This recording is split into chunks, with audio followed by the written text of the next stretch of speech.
शेतकरी मित्रांनो, ऊसाच्या नवीन व्हरायटी ज्या बनवल्या जातात त्या नवीन व्हरायटी ऊस प्रजनन संस्था कोईमतूर इथं नॅशनल हायब्रिडायझेशन सेंटर आहे. त्या सेंटरमध्ये इथं ऊसाच्या नवीन व्हरायटी बनवल्या जातात. आपल्याला हे दिसत असेल ऊसाला जे तुरे आलेले आहेत ते तुरे कव्हर करून ठेवलेले आहेत. म्हणजे याच्यामध्ये काय केलंय, क्रॉसिंगचा प्रोग्राम पूर्ण झालाय.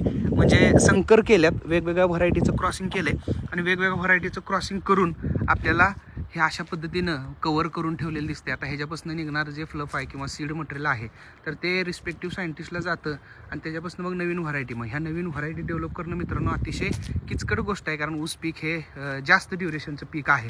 तर त्याच्यामुळं अशा पद्धतीनं तुम्ही जर बघितलं तर इथं या नवीन व्हरायटी तुम्हाला दिसतील.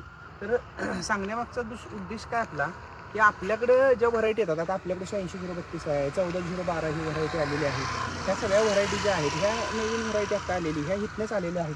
तर इथे तुम्ही त्यावर जर बघितलं स्टेजिंग वगैरे केलं,